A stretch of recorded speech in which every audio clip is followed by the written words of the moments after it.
Pastor César, boa tarde. Me chamo Janaína de Timbaúba, Pernambuco. E tenho duas perguntas sobre escatologia para lhe fazer. A primeira é baseada em Apocalipse 13, a partir do versículo 6, que diz que todos aqueles que não têm o seu nome escrito no livro da vida, ou seja, os ímpios, né, adorarão a besta. Mas como é que fica a habitação do milênio? Se todos os ímpios que vão adorar a besta vão ser destruídos na volta de Jesus. Então como é que vai sobrar ímpio? A segunda pergunta é baseada em Apocalipse 17, que diz, né, que a Babilônia, né, a mãe das prostitutas, vai perseguir, né, vai ficar embriagada com o sangue dos santos, e esse sangue das testemunhas de Jesus. Como é que os pré-tribulacionistas saem dessa pergunta, né? Porque se a Babilônia vai perseguir as pessoas que testemunham a respeito de Jesus, essas pessoas não são a igreja? São a igreja. Os pré-tribulacionistas saem desse texto falando o seguinte, bom, tem vários, né? Tem quem fala que as pessoas ali são perdidas, mas elas serão salvas pelo seu próprio sangue. Essa é a posição oficial do pré-tribulacionismo historicamente, né? Nos últimos 2 séculos. Agora, o pré-tribulacionista revisado, ele fala o seguinte, ele fala, não, essas pessoas, elas são salvas, mas elas não são da igreja. Elas são salvas, são cristãs, lavaram as roupas, as vestes no sangue de Jesus, mas elas não são parte da igreja.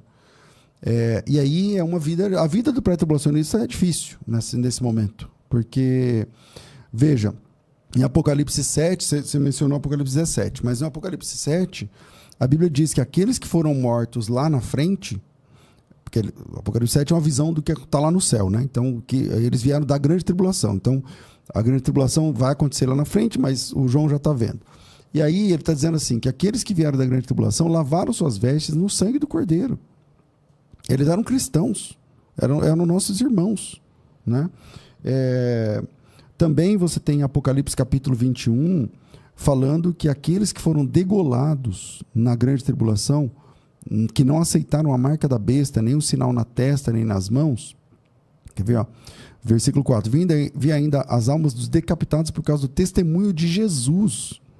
Então, para mim, não tem como não dizer que eles são meus irmãos. É por causa do testemunho de Jesus, por causa da palavra de Deus, que não adoraram a besta. Então, são nossos irmãos, são servos de Jesus e estavam lá em Apocalipse 13. Porque não adoraram a besta, nem tampouco a sua imagem, não receberam a marca na fronte, não na mão. Quando acontece isso? No Apocalipse 13. Então eles participaram de Apocalipse 13. E sofreram, e foram martirizados em Apocalipse capítulo 13. Então são nossos irmãos, sim. Eles são da igreja, sim. Veja que no capítulo 7 do mesmo livro do Apocalipse, a Bíblia diz, eu não sei o versículo, deixa eu ver, versículo 9, deve ser 9, ó, vi uma grande multidão que ninguém podia enumerar. Não é um pessoalzinho que sobrou, que não foi arrebatado. É uma grande multidão incontável, milhões e milhões, talvez bilhões, de todas as nações, de todas as tribos, de todos os povos, de todas as línguas, que estavam de pé diante do Cordeiro, vestidos de vestes brancas. E lá na frente, de onde vieram? Vieram da grande tribulação.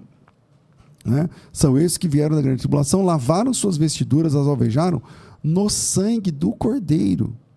Então, não chamar essas pessoas de irmãos é um problema grave para mim. Por isso que eu falo, o pré-tribulacionista tem uma vida difícil quando ele fala Deus vai livrar, não sei o que, tudo bem, essa parte é bonita, mas tá um monte, milhões e milhões, incontáveis servos de Deus, de todos os países, de todas as tribos, línguas, povos e nações. Essas pessoas não são nossos irmãos? Essas pessoas não são a igreja, não fazem parte da igreja? Veja que lavar as vestes do sangue do Cordeiro é a mesma linguagem do restante do Apocalipse. Né? Quem vencer vai ter as vestiduras brancas. Então, é a mesma palavra para a igreja. Ademais disso, você tem, por exemplo, em Daniel capítulo 7, o texto que fala, que profetiza. Então, Daniel 7, você tem a profecia da grande tribulação, e Apocalipse 13, você tem a visão do João vendo o que acontecerá na grande tribulação. Em Apocalipse capítulo 7, na profecia, o Daniel, quando ele viu tudo aquilo, dragão com não sei quanto chifre, cabeça, não sei o que lá, ele ficou, versículo, vou ler o texto que é mais fácil, ó. Quanto a mim, Daniel, meu espírito ficou alarmado dentro de mim. As visões da minha cabeça me perturbaram. Eu cheguei a um dos que estavam perto de mim e pedi a verdade acerca de tudo isso. Ele queria a explicação. Eu não estou entendendo, negócio de dragão, cabeça, não sei o que, chifre. E ele pediu a explicação. Veja, versículo 16 agora. Assim ele me disse, me fez saber a interpretação dessas coisas. Se liga. Esses grandes animais, que são 4, são 4 reis que se levantarão da terra, mais os santos do Altíssimo. Os santos que estão sendo perseguidos aqui, porque, bom, já volto aqui, vou ler o texto. Mais os santos do Altíssimo são aqueles que receberão o reino e o possuirão para sempre, de eternidade a eternidade. Ora, essa promessa se cumpre em Apocalipse capítulo 22 na igreja.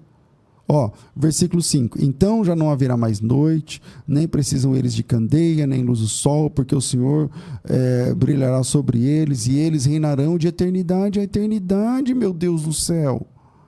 Então, o texto de Daniel capítulo 7 está dizendo que os santos perseguidos são os mesmos de Apocalipse capítulo 22, versículo de número 5. Quem é o pessoal de Apocalipse 22? É a igreja, meu Deus. É a igreja. Então, vamos lá. Versículo 21, Daniel 7, 21. Olhava, e eis que o chifre fazia guerra contra os santos. Quem são os santos? Os que vão herdar a eternidade. Herdar, como é que ele falou lá? Aqueles que herdarão o reino e o possuirão pelos séculos dos séculos. De eternidade a eternidade, né? Nessa versão aqui. Versículo 21. O chifre fazia guerra contra os santos. Quem são esses santos? Esses aí. Prevalecia contra eles. Até que veio o ancião de dias. Veja o que a Bíblia diz. Fazia guerra contra os santos e os vencia, até que chegou o ancião de dias e fez justiça ao santo dos Altíssimos, e fez justiça aos santos do Altíssimo.